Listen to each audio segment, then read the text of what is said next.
యమాష్టకం. పూర్వకాలంలో సూర్యభగవానుడు పుష్కర క్షేత్రంలో తీవ్ర తపస్సుతో బ్రహ్మ మానసపుత్రుడైన ధర్ముణ్ణి ఆరాధించి నిన్ను పుత్రుడిగా పొందాడు.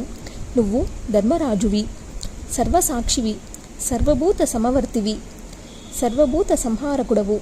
అందుకే నిన్ను శమనుడు అంటారు. కాలం చెల్లగానే ప్రతి జీవిని అంతమొందిస్తూ కృతాంతుడనే పేరు సంపాదించుకున్నావు. పాపాత్ములను దండించి శుద్ధి చేయడానికి దండం ధరించావు, దండదారివయ్యావు. సర్వ విశ్వాలలోనూ నిరంతరం ప్రాణకోటిని వెన్నింట సంచరిస్తూ సకల జీవులను శాసిస్తున్నావు.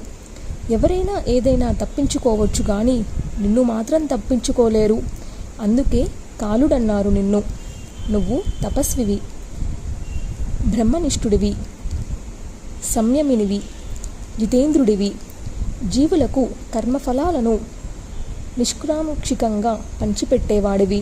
నువ్వు స్వాత్మారాముడివి, సర్వజ్ఞుడివి, పుణ్యాత్ములకు మిత్రుడివి, పాపాత్ములకు శత్రువివి. నీకిదే శిరస్సు వంచి నమస్కరిస్తున్నాను. బ్రహ్మ అంశతో పుట్టావు, బ్రహ్మ తేజస్సుతో ప్రకాశిస్తున్నావు, పరబ్రహ్మను నిరంతరం ధ్యానిస్తుంటావు.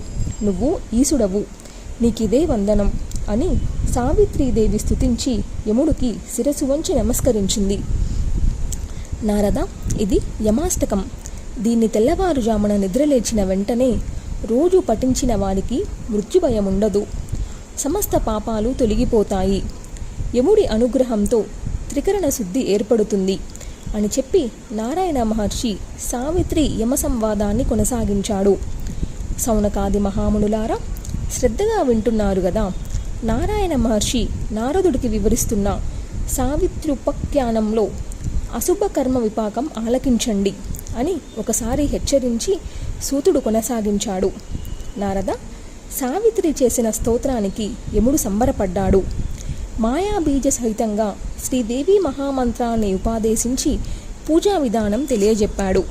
అటుపైన అశుభకర్మ విపాకం వివరించాడు.